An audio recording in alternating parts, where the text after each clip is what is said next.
It's a beautiful day in the neighborhood. So, my friends, here's cheers to you and drinking some hibiscus tea. It's one of my favorite teas. I wanted to continue sharing from the video I posted the other day. And most probably were thinking, "Oh, all right. So, what did you say to his question?"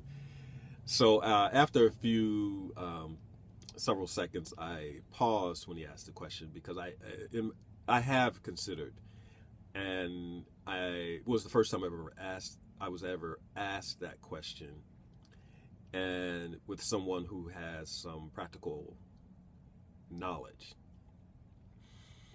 And so he and I engaged. I told him, yes, I have. And he said, so why haven't you become a monk? And I said, well, to be honest, I had some things I just don't know, and I have some questions. One should be inquisitive, cautious. One should always use their cognitive abilities to question, is this for me? And that's with all things that come in your space, into your awareness, whether it's physically or mentally. So there's a type of mind that one develops, and I'm more actually looking forward to exploring that reality. Is that there is a particular mind that a monk develops that gives them a way to see things without a veil. And I've had two encounters maybe three encounters where I experienced this when speaking with a monk. And I remember one of them told me one time, I was in Thailand. He's very young, maybe in his 20s. Was doing a monk chat, and he said, you might be thinking I'm reading your mind, but I'm not. I'm like, all right. So what are you doing? He says, I'm just seeing what is there.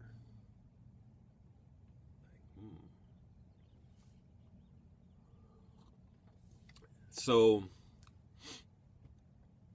and I've heard this from other people's experiences. Like, they go to a monk chat, they have some questions, the monk brings up something. I remember what he said to me was, seems like you're looking for something. I said, I am. So, and he shared a few things, and I was like, thank you very much for that.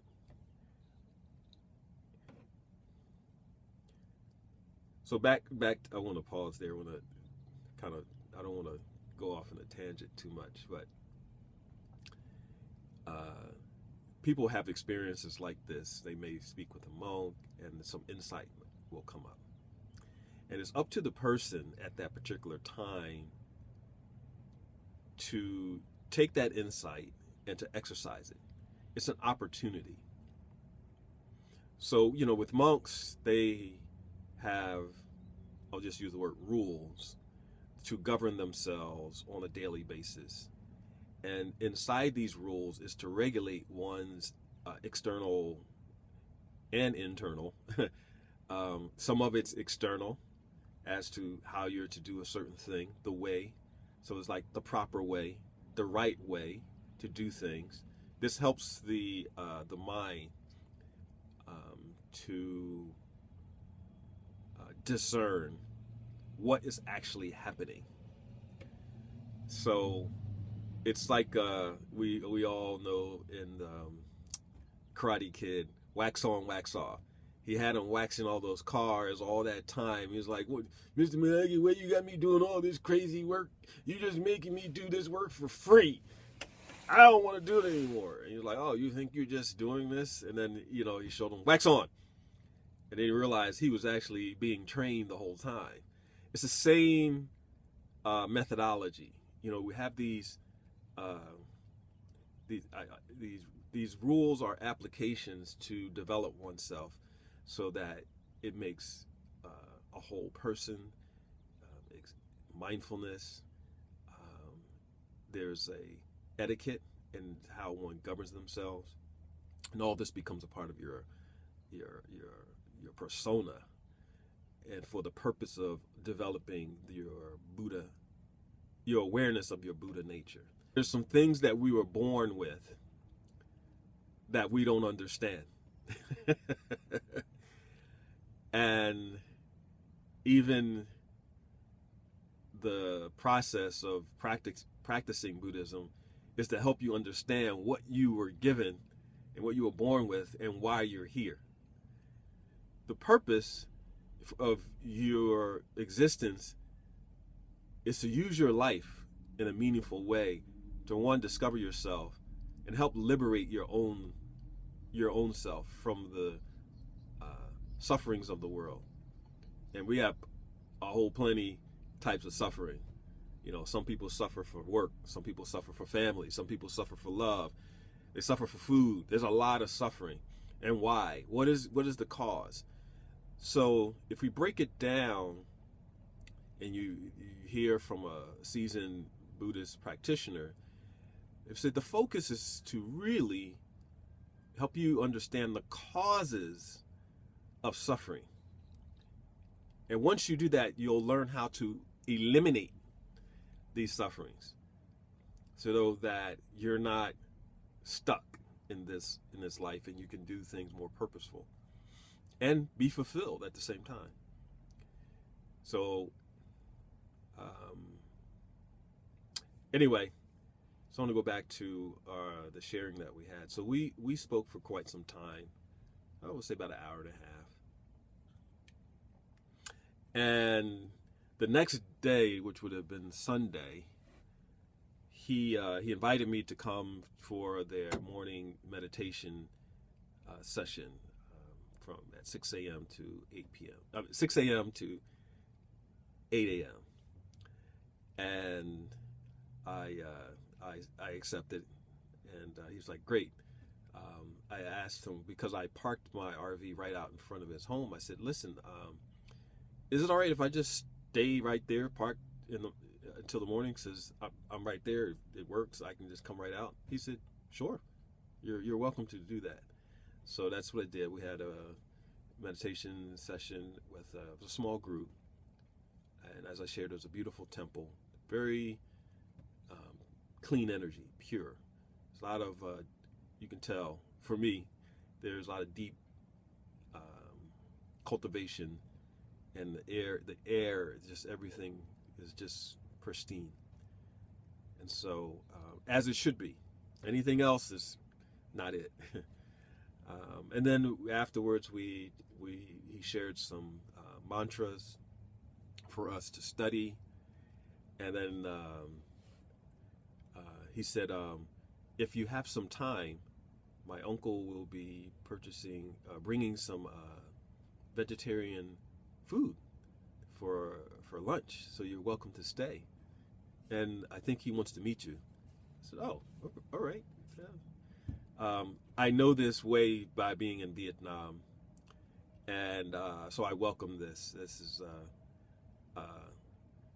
it's a time for family, and so whenever there's a guest, you're like the guest of honor. So you're given the opportunity to participate as a member of the family, which I honor. I often welcome that. So with that being said, we had a great lunch. There was a lot of questions, and my brother Monk was when the conversation started to go towards the conventional, I noticed that he got up and he walked away and just took care of some other things. And I remember later I asked him, I said, how do you navigate? You have family, you have wife, you have children, you have work. So how do you? He said, brother, it's a lot. It's a lot. You have no idea. He said, but I do it willingly because I understand. I understand my life and I give service, and this is what I do. And I could see that he has some challenges, but he accepts them. He says, it's like if you were an athlete, you don't have a coach that doesn't challenge you. You may not like the coach, what they, coach may say sometimes, but deep in your heart, that coach wants you to win, wants you to be a winner. And so that's the challenges that they bring so that you can develop yourself. They pushing you. And I found that in this conversation, my brother, he had that same type, he had that mentality. It's like, these are challenges. That's all they are. Nothing more, nothing less. And they're good. And he welcomes them. And so we had a very meaningful time. After I left for a couple of days, I drove on my trip. I gave him a call afterwards, and we engaged in another conversation. And he gave me, I had some questions from some points that he brought up around concentration.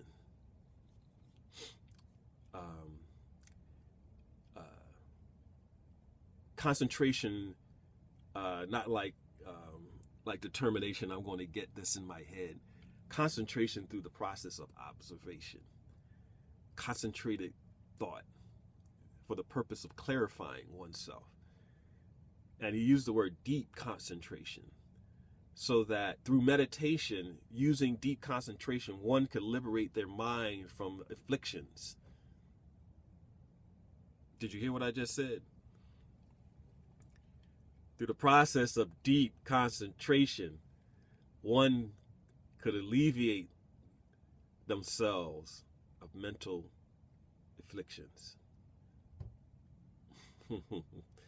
I know these words through my own experience, from my own practice, from things that I saw for myself. I won't even say study. This was experiential, hands-on. I saw it for myself. And because I did, it created an awareness for me like, wow. Yeah, it doesn't seem, for some reason, it may not make sense how the process works, but it really, really does work. Contemplation, concentration, some serious business. I recently had a conversation, and I'll wrap this up. I recently had a conversation with a friend who's having a really challenging time. And this person is really going through it. They don't have the support from their immediate circle. They think they're going crazy. They're now feeling bodily sensations that is just, seems uncontrollable. This person is living in fear. And ultimately, the back of their mind is they think they're going to die.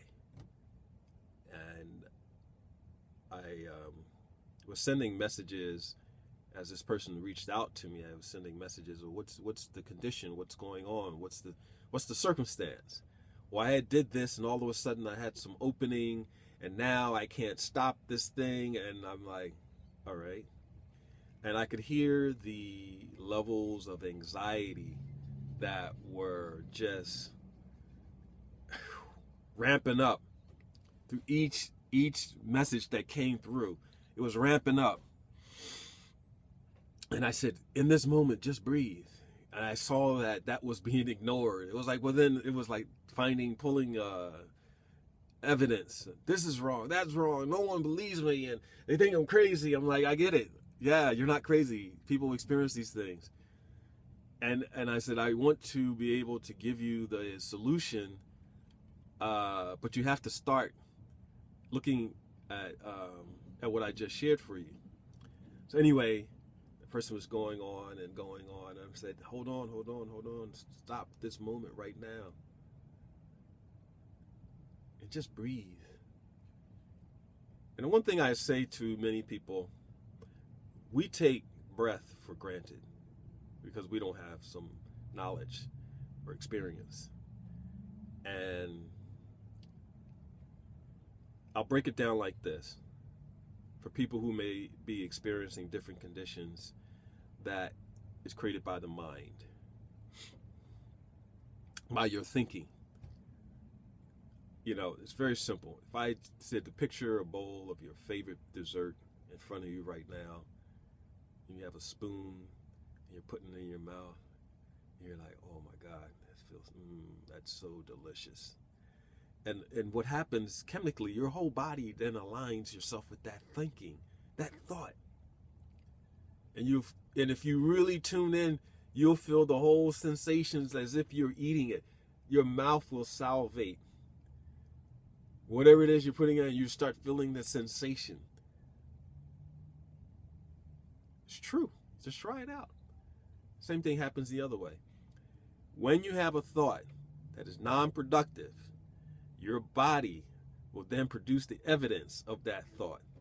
And because that we're not aware of this connection, we become dissatisfied with the physical sensations, and therefore we create a aversion to it being that way. Right? Now hold that point. Now, I had this thought, I have this physical sensation. Now I have an aversion towards the physical sensation. And on top of that, I caused the sensation to escalate. It was down here, then it went up here. And now I have an aversion that it did that. So now 2 aversions. And it does that. And it does that. And I have another aversion. I hate this. This doesn't work. I don't want this to, I want this to stop. Ah! I don't mean to laugh, but it's profound. And we don't know. This is it escapes everyone. It escaped me. Yeah, I trust me, no one likes to feel pain. No one jumps out of the bed in the morning and says, bring me all the suffering you can give me. Or maybe a monk does. Like, hey, listen, bring it on. If this is what you got to do to liberate my mind, bring it. You got 300 rules, bring them all. I got to go through some physical afflictions to liberate myself, bring them on. You know, there's a joyful acceptance. You know, yeah, I'm going to probably not like it completely, but at least I understand. Understanding is so important. So anyway, so what we're doing is I generated the thought. Nobody generated the thought. I generated the thought. And then I have an aversion to the physical sensation that I generated. And the whole time I don't realize that I'm the progenitor. I'm the one who generated it in the first place. Me. Yeah, I had some outside influence because I don't understand. So I look and see and do all these different things I think I'm supposed to do. And therefore I don't strengthen my mind and I become weak. And so when a thought comes up, I don't know what to do with it. I just let it do what it do. And then I have a physical sensation. And then I'm like, what's happening? Why am I feeling this? What do you mean, why are you feeling this? You had a thought. The thought created a physical sensation. That's what happened. But because you don't know that, you don't make the connection. You think the thing just came out of nowhere. Not only are you confused, you're angry. You're like, this is not supposed to be happening to me. I didn't wake up for this. So anyway, I have some more things to share. I'll get back at y'all. Just taking what I said and see how it applies to you. I'll say this. I remember one time, this is not the first time I've been asked this. Somebody asked me, have you ever had any hardships? You seem so happy. I got a long laundry list of things I suffered through. But I'm smiling for another reason. Yeah, some of them were really traumatic. You know, they were really rough. And some of them took me a long time to get through. But I tell you one thing. I'm smiling because I got life. And I am generally happy just because I'm alive. So this is important to me. You know, if you're not happy, do something about it. That's it. I'll leave you with this. If you're doing something and you don't feel happy about it, you don't love it, stop doing it and do something else.